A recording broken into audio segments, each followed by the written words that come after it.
صلاة الشيطان والمغادرين ومن الله يفتح عليهم فتوح العارفين ويفقهنا في الدين ويرزقنا تمام الإخلاص والدين ثم إلى من وفي الألف هذا الكتاب نبي عبد المؤمن محمد بن علي النووي وعلى جميع المسلمين ومشايخنا والوالدين ولجميع المؤمنين والمؤمنات والمسلمين والمسلمات وإلى حضرة النبي محمد المصطفى رسول الله صلى الله عليه وسلم.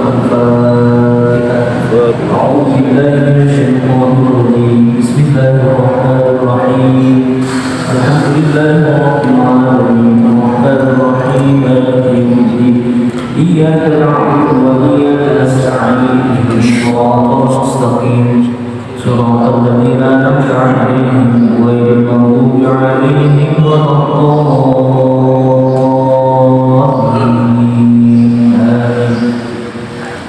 بسم الله الرحمن الرحيم.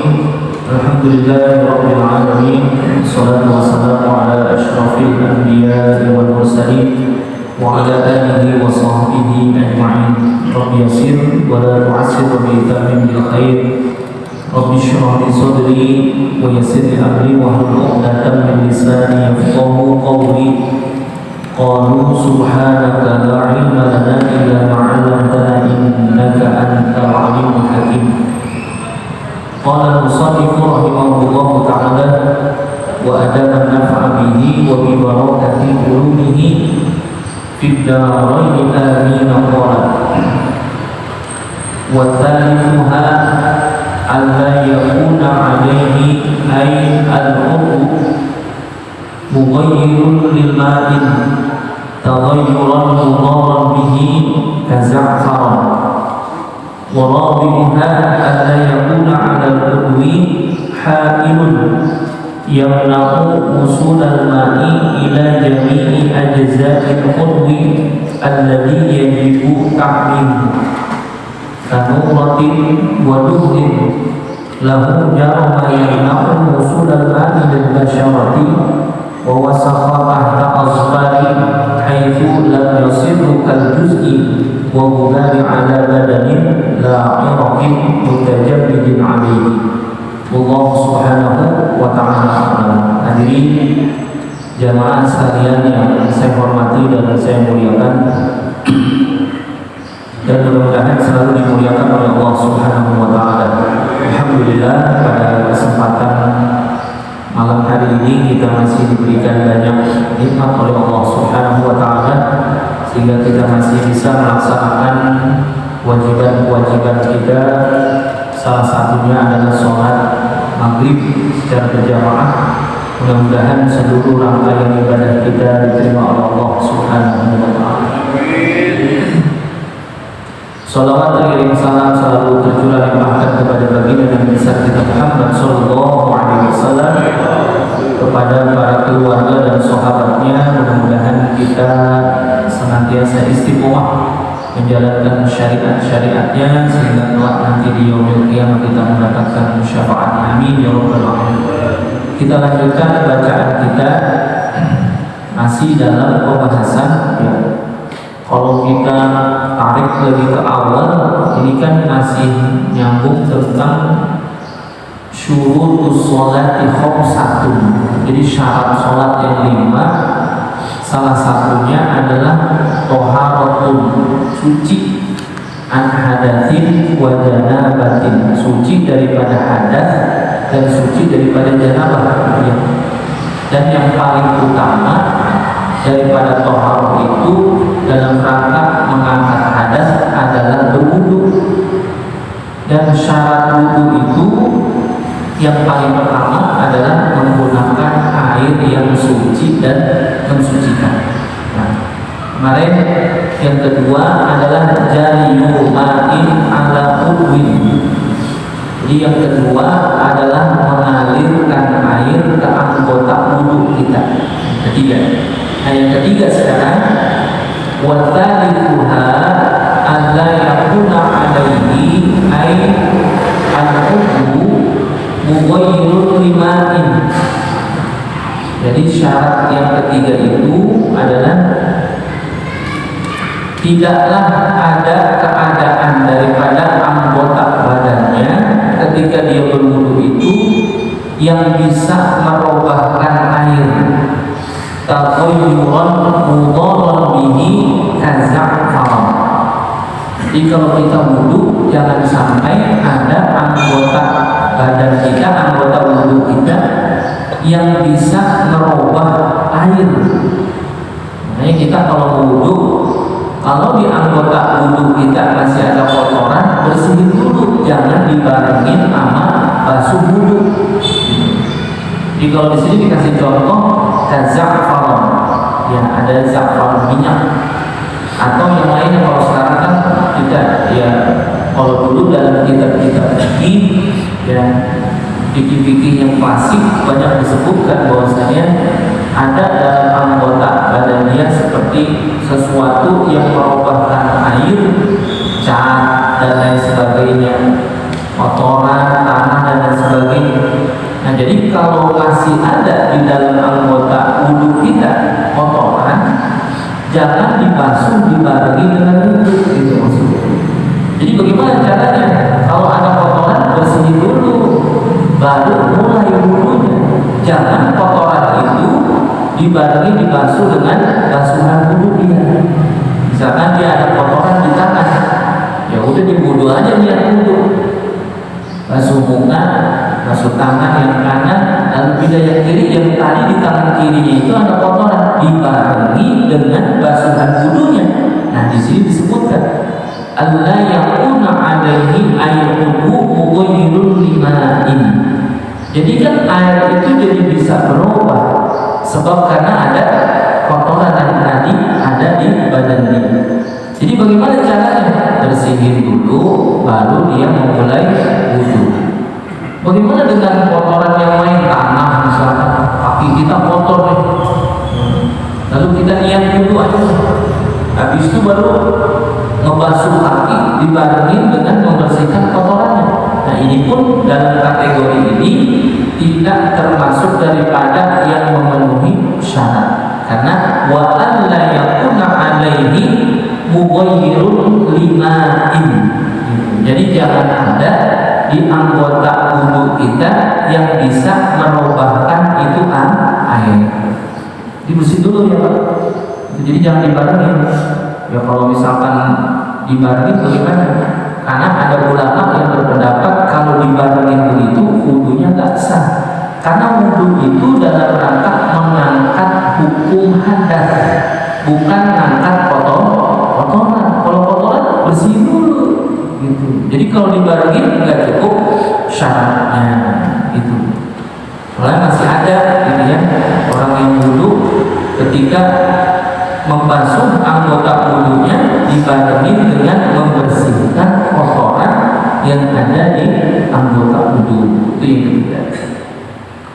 Yang keempat, warabi'uha alla yakuna 'alal udwi ha'ilun yamna'u wusulan ma'i ila jami'i ajza'il udwi alladhi yajibu ta'mimuhu. Yang keempat, syaratnya janganlah ada di anggota wudu itu ha'ilun, penghalang, yang na'u usulal ma'i ila jami'i ajza'il udwi, yang bisa menghalangi sampainya itu air wudu ke anggota wudunya. Sehingga apa? Karena memang ada kewajiban alladhi yajibu ta'mimuhu, yang mana kita ada kewajiban untuk meratakan ya basuhan di dalam berwudu sampai kepada anggota wudu yang menjadi wajib itu semua. Jadi kalau ada yang menghalangi gimana? Ya berarti nggak sah wudu kita. Kalau dalam kitab-kitab fikih klasik disebutin getah, ya sisik ikan. Dan kalau dalam Irsyadul Anam, Syekh Utsman bin Abdullah bin Aqil bin Yahya mencontohkan perkara yang sangat sederhana. Apa yang bisa menghalangi daripada sampainya air wudu ke badan kita? Salah satunya adalah getah dan juga sisik ikan yang nempel. Karena itu termasuk dalam kategori ha'ilun, penghalang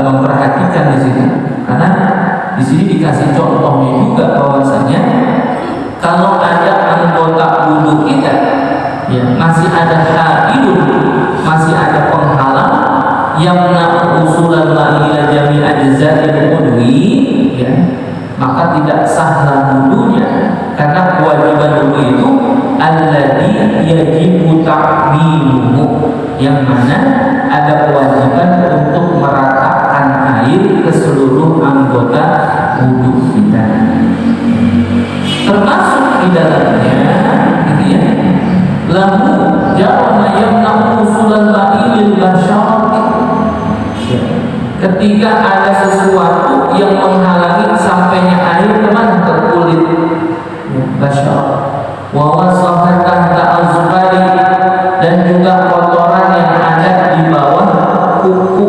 Nah ini sepakat nih ulama, makanya Nabi salah satu hadis yang menyebutkan bahwasanya Rasulullah SAW al-fitratu khamsun, yang menjadi fitrah kesucian manusia itu ada 5. Salah satunya adalah taklimul azofir ya, memotong kuku. Emang apa sih kuku itu kudu dipotong? Karena kuku kalau nggak dipotong, ketika di bawah kuku itu ada kotoran gitu ya, disebutkan ya tadi, kotoran yang ada di bawah kuku itu tidak menjadikan tidak sahnya wudu, karena terhalang air wudu itu sampai kepada di bawah kuku. Lalu pertanyaannya, bagaimana ketika ada orang yang memelihara kuku sampai panjang, apakah itu dibolehkan? Dalam hadis itu mengindikasikan bahwasanya orang yang memelihara kuku itu hukumnya makruh doang tuh, karena Nabi mengajarkan al-fitratu khamsun tadi ya, kesunahan kita untuk menjaga fitrah kesucian, salah satunya adalah potong kuku. Kenapa? Karena itu ikhtiar, jaga-jaga kita daripada wudu kita akan sah, karena ada kotoran yang ada di bawah kuku, maka lebih baik kukunya pendek. Nah sekarang kalau ada yang melihara kuku, tanya dulu Pak, ilatnya apa dia? Sebabnya apa melihara kuku? Oh saya melihara kuku bakal garuk misalkan. Tapi dalam bab wudu nanti dia bisa menjaga bahwasanya air wudu itu betul-betul sampai kepada di bawah kukunya. Gitu. Makanya nanti kata Nabi, kalau ada orang yang tidak memotong kukunya, ya sahabat kan pernah nanya tuh, ya Rasul, kalau kita memang diperintahkan untuk menjaga kesucian kita dengan memotong kuku, lalu berapa lama batas kita itu betul-betul maksimalnya kita tidak potong kuku? Kata Nabi, batas maksimalnya itu adalah 40 hari. Tapi kalau bisa kesunahan kita dapetin kesunahan Nabi potong kuku, yaitu di hari Senin, kalau nggak di hari Kamis. Kalau nggak di hari Kamis, Jumat pagi sebelum kita berangkat sholat Jumat. Sunat tuh. Jadi setiap hari Senin, Kamis pengen dapetin sunat, potong aja kuku. Maksimalnya berapa? 40 hari. Kira-kira orang kalau 40 hari kukunya kayak apa tuh panjangnya? Nah gitu. Makanya dikhawatirkan nanti basuhan wudu kita tidak sempurna, nggak masuk kulit gitu ya. Lalu apa? Bawah kuku. Ketika ada pertanyaan, bagaimana orang yang punya tato, ya? Makanya hukumnya nih. Kita belum bicara tentang perkara hukum wudunya. Hukum meranjang kulit dengan bikin tato itu hukumnya haram. Ya, dalam Islam kalau bicara hukum fikihnya, bikin tato itu yang haram. Gitu. Apalagi ketika dihubungkan dengan bab wudu, ya pasti sudah dipastikan orang yang ketika punya tato, maka basyarahnya, kulitnya itu tidak itu menghalangi daripada sampainya air wudu ke anggota tubuh. Pertanyaannya, kalau ada orang yang sudah terlanjur, ya sudah terlanjur punya tato, bagaimana? Apakah dia tetap wudu? Sedangkan wudunya itu dia nggak sah. Dalam fikih menyebutkan kalau orang yang sudah terlanjur punya tato, lalu dia bertobat, dia pengen sholat, bagaimana? Ya wudu tetap. Wa amruhu mufawwadun li rabbih, dan urusannya itu diserahkan kepada Allah. Tapi dia nggak boleh berhenti berusaha untuk menghilangkan itu tatonya. Kan bikin tato sama ngilangin mahal ngilangin. Ya. Ada orang ditawarin bikin tato 1 cm itu 50.000, 75.000, 100.000, murah. Tapi ketika ngilangin ternyata 1 cm itu bisa 750.000. Makanya kita ya kalau nggak ada manfaatnya mendingan kagak usah bikin segala tato, kecuali tato yang bisa hilang. Kita kan suka bikin tato tapi gampang hilang itu.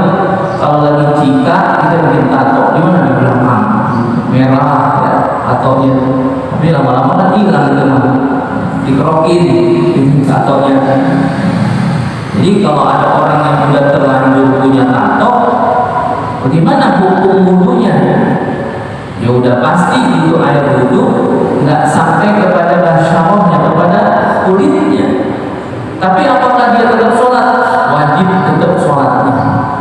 Wudunya bagaimana? Tetap wajib wudunya. Wa amruhu mufawwadun li rabbih, pun urusan nanti di wudunya sholatnya diterima apa enggak itu urusan Allah. Tapi dia harus tetap berusaha untuk bisa menghilangkan itu tatoknya. Makanya berat itu. Jadi jangan yang agak-agak ya, bikin segala tato. Tapi kalau dia udah bertobat, ya berusaha kalau bisa dihilangin kulit dan juga di bawah kuku tahta ausmari, gitu ya. Haitsu lam yasiru kal juz'i wa mubari ala badanin la'iqin mutajammidin alaihi. Kan bisa jadi itu di bawah kukunya ada kotoran sehingga menghalangi wudunya sampai kepada tahta ausfarihi. Tadi apa? Nabi itu mensunahkan kita untuk senantiasa menjaga fitrah kesucian.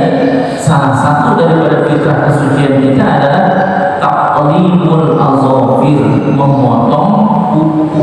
Potong kuku. Senin, Kamis, atau hari Jumat sebelum sholat Jumat. Nabi ngajar itu kalau motong kuku, ternyata kalau kita motong kuku kan kadang-kadang kita ngasal aja ya, padahal ada kesunahan tuh, kesunahan waktunya motong kuku yang Senin, Kamis atau Jumat waktunya. Adapun bicara urutannya, ini ada urutan. Ya kalau Imam Ghazali mengajarkan motong kuku dari mana? Telunjuk as-sababah, dari telunjuk tangan kanan, dari telunjuk al-wusta ya, wal khinsir wal binsir ya. Telunjuk jari tengah, jari manis, kelingking, baru pindah ke ini, ke ibu jari, baru ke jempol, ke ibham. Nanti yang kiri gimana? Yang kiri dari kelingking tangan kiri, lalu ke jari manis tangan kiri, jari tengah telunjuk diakhiri ke ibham, ke jempol tangan kiri. Jadi ada dua keistimewaannya. Waktunya dapat ya, hari Senin dapat waktu kesunahan dan dapat kesunahan secara urutan motong kuku gitu. Nah kalau kaki kita motong kukunya dari mana? Kalau kaki diawali dengan kaki kanan, kelingking kaki kanan, dari kelingking kaki kanan terus ke kiri ya, dari manis, dari tengah telunjuk, lalu jempol kaki kanan, pindah ke jempol kaki kiri, terus ke kelingking. Jadi kalau kaki itu dari kanan ke kiri, jadi dapat sunnahnya juga. Jadi bukan hanya sunnah waktunya, akan tetapi dapat kesunahan urutan memotong kukunya. Nah, bagaimana kalau ada orang memotong kuku malam hari? Ya, kata ulama kalau malam-malam kukunya makruh saja. Ya kalau ada malam-malam dia motong kuku makruh. Ya kalau bisa di siang hari itu. Dan lebih bagus lagi nih, motong kuku yang bagus lagi kalau ada suami kukunya dipotongin sama istri itu. Ini bapak-bapak pernah kukunya dipotongin sama bini, pernah nggak? Pernah nggak? Kita sampai rumah sampai ini besok, ini kan Senin besok nih, besok pagi abang mau berangkat kerja, tolong potongin kuku abang dulu. Kata bininya peradaban amat, sari-sarinya juga sendirian, panjang bener. Itu pahalanya besar banget, pahalanya besar. Istri itu motongin kuku suami itu luar biasa ini. Itu ada kesunahan, itu menambah kecintaan itu. Ya Allah, dia motong kukunya di depan rumah gitu ya. Ya bininya lagi motongin kuku suami depan rumah, dia tetangganya lihat, masya Allah. Itu dia mesra amat ya, ada sari-sarinya kan. Ya, tapi itu boleh Pak diamatin, tak perlu. Saya secara pribadi alhamdulillah dinikah itu, saya suka begitu. Ya kan motong kuku sendiri kan berapa susahnya kan bisa. Tapi apa? Saya minta tolong sama istri. Gitu. Biar kata dia lagi sibuk gitu, tolong potong ibu. Jadi gereja kamu, ya potong ibu. Karena apa? Pahalanya begitu. Ya. Ada pun urutannya kita kasih tahu nih, tunjuk dulu, saya kasih. Selesai udah selesai. Ya. Habis potongin kuku selesai, dia nggak pindah-pindah itu kenapa ya? Saya minta upahin, upahin itu itu cakep Pak. Ada kesunahan itu luar biasa. Saking apa nih? Saking menjaga berikhtiar, gitu ya. Karena memang kotoran yang ada di bawah kuku itu, ya bisa ngapain? Bisa menghalangi daripada sampainya air wudhu ya ke anggota wudhu kita. Mudahan kalau kaki Pak, ya kalau kaki kadang-kadang kuku kaki itu di ujung-ujungnya itu ada kotoran, hitam-hitam kotoran, bersih kotor, yang rapi dan bersih. Ya, itu bagian daripada kesempurnaan. Jadi ketika disebutkan bahwa tahta al-zubani haythu lam yasiru kal juz'i wa hubani ala badal al-akhirati mutajammidin alaihi. Jadi ternyata kotoran yang ada di bawah kuku itu termasuk daripada yang menghalangi daripada sahnya wudu. Ya, karena tahta al-zubani bawah kuku itu juga bagian yang wajib untuk dimasuk ketika berwudu. Jadi kalau orang miara kuku gimana? Ketika dia miara kuku tapi dia bisa menjaga kebersihannya, silakan aja, gitu ya.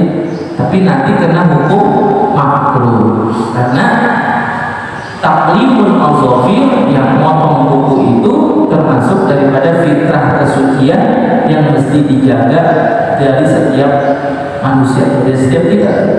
Jaga kebersihan, potong kuku. Wa illam yasir kal juz'i wa lam yata'adda bi izalatihi li kathrati taqarrubihi lil masyaqqati fi izalatihi. Akan tetapi memang ketika ada salah satu daripada anggota kita, ya kan nggak mungkin juga ya potong kuku berulang-ulang, nggak mungkin juga. Kita lihat juga kondisinya. Gitu. Kalau memang udah waktunya dipotong, potong kan.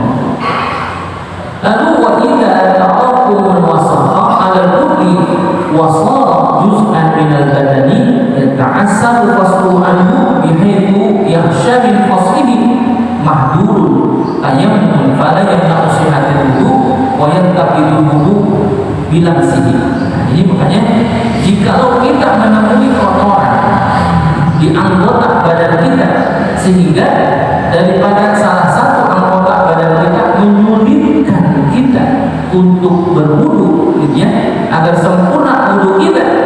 Nah, ini ada kesulitan jadinya bagaimana? Ya, diusahakan agar supaya untuk bisa dibersihin. Saking apa ya? Saking kita pengen wudu kita itu sempurna. La sholata liman la wudu'a lahu. Kata Nabi, tidak ada sholat bagi siapa saja yang tidak wudu. Tidak wudu di sini bukan berarti bicara tentang liman la wudu ala, maksudnya tidak ada sholat yang nggak dianggap sholatnya seseorang kalau wudunya itu tidak sempurna.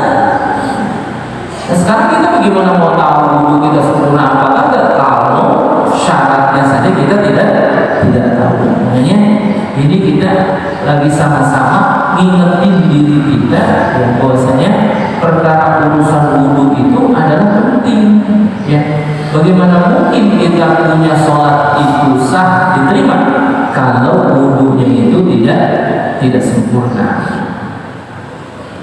Wa baqiya min wudu'i syurutun, dan ada lagi sebagian daripada wudu itu ada syarat lagi tambahannya. Wa hiya islamun wa tamyizun, yaitu Islam dan tamyiz. Wa hadani syartani fi kulli ibadatin taftakiru li niyatin. Syarat yang berikutnya dalam wudu itu adalah orang Islam. Itu syarat sah niat. Jadi nggak mungkin sah itu orang berwudu kalau dia bukan Islam. Dan ini menjadi syarat dari setiap ibadah yang meliputi di dalamnya ada unsur niat. Jadi ada orang bukan Islam wudunya gimana? Ya ada sah wudunya, walaupun wudunya wudu betul sempurna betul. Ya tapi dia bukan Islam, ya nggak memenuhi syarat. Karena syarat sahnya wudu itu adalah Islam. Wa tamyiz, tamyiz itu kategorinya adalah ketika seseorang sudah bisa membedakan mana yang hak, mana yang batil. Itu tamyiz ini. Karena tamyiz ini nanti ada ulama menyebutkan tamyiz itu adalah satu tingkat di bawah akil balik.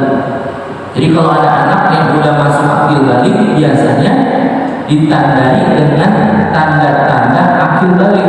Gitu. Biasanya kalau laki-laki mimpi, kalau perempuan haid. Ini anak belum haid, ini anak belum mimpi jima, tapi dia udah mau mendekati itu, berarti dia udah tamyiz. Kalau dia wudunya sah, udah masuk kategori tamyiz. Nah, kita ngajarin anak kita wudu dari kapan? Dari jauh sebelum ketika dia tamyiz. Makanya ini bicara tentang wudu jauh sebelumnya, jangan ketika dia udah tamyiz atau apalagi ketika dia udah akil balik, dia belum tahu tentang perkara wudu yang sempurna itu seperti apa. Ini jadi syarat nih, dua nih. Ini menjadi syarat yang dalam setiap ibadah ini mesti ada ya, untuk menyempurnakan daripada syarat yang masuk dalam kategori yang tadi. Dan juga ada syarat apa? Wa adamul munafiqal haidi wan nifasi fil wudu'i li ghairi aksaril haddi wal haddi.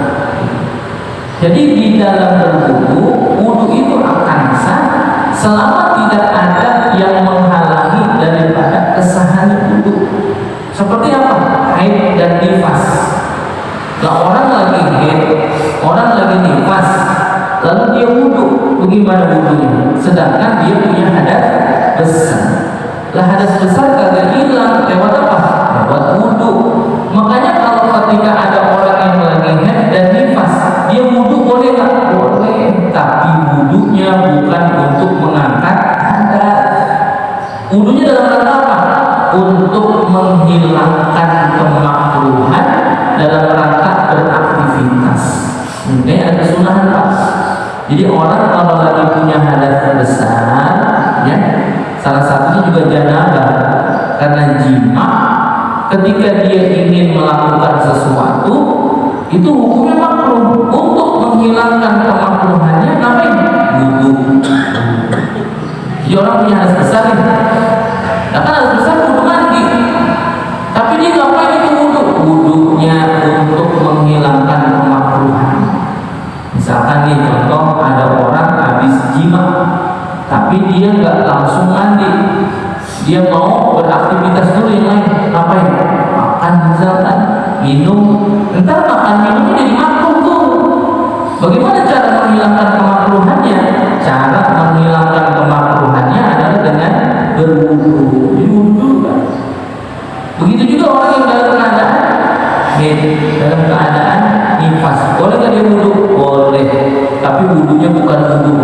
wajib, tapi wudunya wudu sunnah. Untuk bicara aktivitas, untuk menghilangkan kemakruhan aktivitasnya, maka dia wudu. Orang laki habis jima nggak langsung mandi nih, mau ngapain? Mau makan dulu, mau minum dulu, atau mau merokok dulu. Itu ngilangin kemakruhan dengan cara wudu dulu. Begitu juga ketika dia akan mengulang jimanya, gitu ya. Ada orang laki habis jima dia mau nambah, itu jangan nambah dulu, wudu dulu untuk menghilangkan kemakruhan. Nah ini juga salah satunya, wudu itu tidak akan bisa mengangkat hukum hadas jika dia dalam keadaan haid atau dalam keadaan nifas. Jadi untuk menghilangkan kemakruhan ada kesunahan wudu. Wa dawamu niyatin hukman bi alla ya'tiya bima yunafiha fa in qasada bi qasdil urwi tabarrudan aw tanazzufan. Jadi dan itu pun mesti dibanding mendawamkan daripada niatnya, itu dawamkan niat ya, bahwasanya dia dalam keadaan berwudu, didawamkan itu niat di dalam hatinya dalam rangka ada qasad di dalam hatinya, biqasdil urwi tabarrudan aw tanazzufan gitu.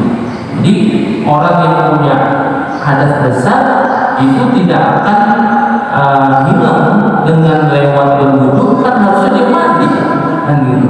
Tapi kenapa dia berwudu? Wudunya dalam rangka menghilangkan kemakruhan saja gitu.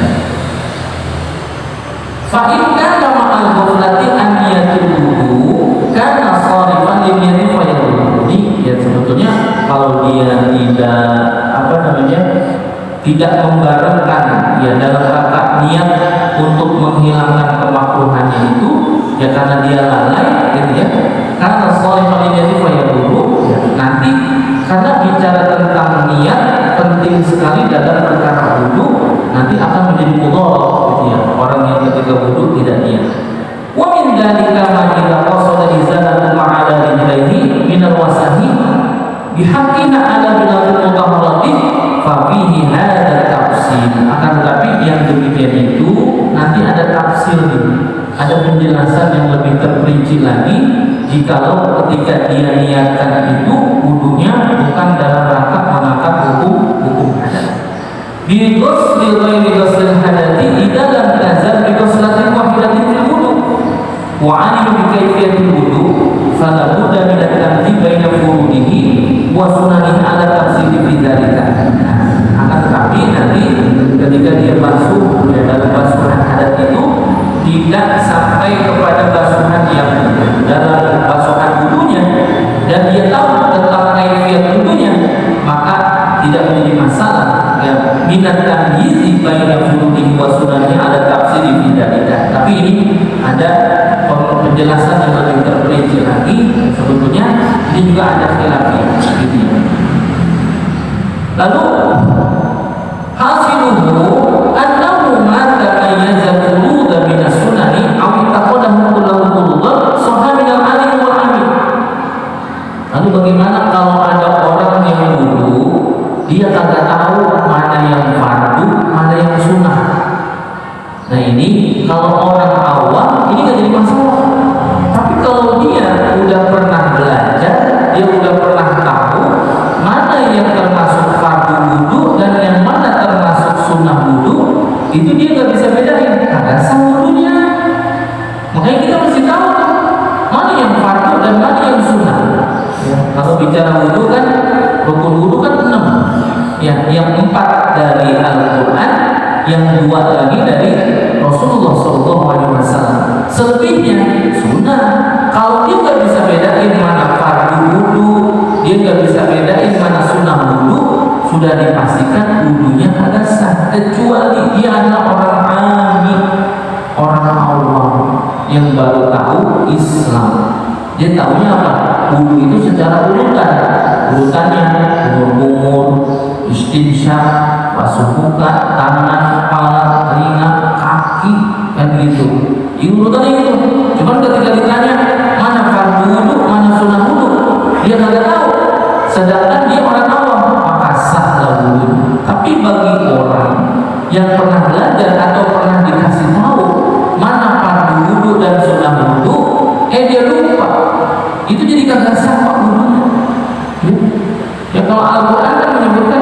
kuntum ila sholati faghsilu wujuhakum wa aydiyakum ila al-marafiq wamsahu bi ru'usikum wa arjulakum ila al-ka'bayn. Itu termasuk rukun. Ini ya, yang rukun yang dari Al-Qur'an, muka, tangan, kepala, kaki. Lalu ditambahin nama Nabi dua apa? Niat sama tertib. Selebihnya sunnah dalam basuhan wudu. Di tangan sunnah, kumur-kumur sunnah, istinsyaq masukin air ke hidung sunnah, dan telinga sunnah juga.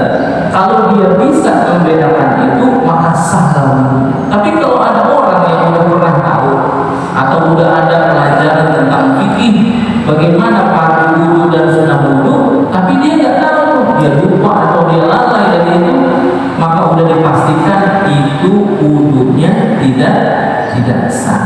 Karena itu termasuk syarat apa? Mengetahui mana fardu, mana sunnah. Saya sering nemuin ini anak juga udah sekolah, udah kelas 3 aliyah, ditanya fardu wudu sama sunnah wudu dia nggak tahu. Saya bilang kalau emang dia nggak tahu fardu wudu sama sunnah wudu, sedangkan dia udah pernah belajar, nah ini menjadikan wudunya nggak sah. Karena tidak memenuhi syarat. Karena syarat sahnya wudu adalah mengetahui fardu-fardunya di dalam wudu. Ini kadang-kadang kita ya, kalau ditanya juga misalkan ya, ditanya apa mana fardu wudu, dia bingung. Ya bagaimana sih wudu aja dia masih bingung, bagaimana dengan sholat ya nanti? Nah makanya ini kitab yang kita baca ini dalam rangka sambil ulang-ulang kita. Saya yakin bahwa kamu sudah dapat pelajaran ini, cuma sambil ngapain? Sambil mudzakarah kita ingat-ingat lagi, oh iya, yang ini fardu, yang ini sunnah, sehingga ketika bicara tentang syarat wudu kita bisa membedakan antara wudu yang fardu dengan yang sunnah. Dan di sini disebutkan. Jadi kalau dia awit taqadahu kullahu furudan sohat binal alim wal alim. Jadi kalau ada orang menyangka bahwasanya seluruh basuhan wudu itu adalah wajib, adalah rukun, adalah fardu, masih satu wudu. Ya, dia menyangka bahwasanya seluruh basuhan wudu mulai dari cuci tangan, kumur, istinsyaq, basuh muka semuanya adalah fardu. Di sini disebutkan sohat, tetap sah wudunya karena menyangka semuanya fardu. Tapi kalau dia tidak bisa membedakan mana yang fardu, mana yang sunnah, adapun misalkan dia sunnah dibilang fardu atau yang fardu dibilang sunnah, ini akan berbahaya karena akan merusak daripada wudunya itu, karena tidak mengetahui mana yang fardu dengan mana yang sunnah. Wa ini taqaddana fihi furudhan wa sunnah wa lam yumayyiz bainaha wa lam ya'taqid bi fardin mu'ayyanin naflan ka'an kana kullama su'ila an syai'in minhu hal huwa fardun aw sunnatun yaqulu la adri sahhat minal ami dunal alimi. Kalau ada orang yang mengiktikadkan bahwasanya dalam perihal wudu ada yang fardu, ada yang sunnah, tapi dia nggak bisa bedain, gitu ya. Mana yang fardu dan mana yang sunnah, gitu. Ketika ditanya misalkan hal huwa fardun aw sunnatun, ini bagian dari fardu atau sunnah? Lalu yaqulu la adri, saya nggak tahu. Mana itu basuhan wajib, mana basuhan sunnah, saya nggak tahu. Sohat minal ami, maka sahlah wudunya bagi orang yang awam, yang belum tahu. Tapi ketika dunal alimi, orang yang sudah pernah belajar akan tetapi dia mengatakan itu nggak tahu, maka sudah dipastikan itu wudunya tidak sah. Makanya dalam hal ini nanti ketika bicara tentang syarat, salah satunya wudu itu mesti tahu mana fardu, mana sunnah. Mudah-mudahan dengan kita duduk bareng ini sama-sama kita ulang-ulang lagi pelajaran kita agar supaya wudu kita betul-betul sesuai dengan apa yang diajarkan pada syariat, sehingga wudu kita sah, sempurna, dan juga nanti bicara sholat kita juga sempurna. Wallahu subhanahu wa ta'ala a'lamu إلى حضرة النبي الفاتحة. أعوذ بالله من الشيطان الرجيم. بسم الله الرحمن الرحيم. الحمد لله رب العالمين الرحمن الرحيم مالك يوم الدين إياك نعبد وإياك نستعين اهدنا الصراط المستقيم صراط الذين أنعمت عليهم غير المغضوب عليهم ولا الضالين. بسم الله الرحمن الرحيم. الحمد لله رب العالمين. اللهم صل على سيدنا محمد وعلى آل سيدنا محمد. اللهم افتح علينا فتوح العارفين وفقهنا في الدين واجعلنا من العلماء العاملين والأغنياء المتصدقين والرضوان إلى الطالب برحمتك يا أرحم الراحمين. ربنا آتنا في الدنيا حسنة وفي الآخرة حسنة وقنا عذاب النار والحمد لله رب العالمين. Terima kasih. Kurang lebihnya mohon maaf. Wallahul muwaffiq ila aqwamit thoriq. Assalamualaikum warahmatullahi wabarakatuh.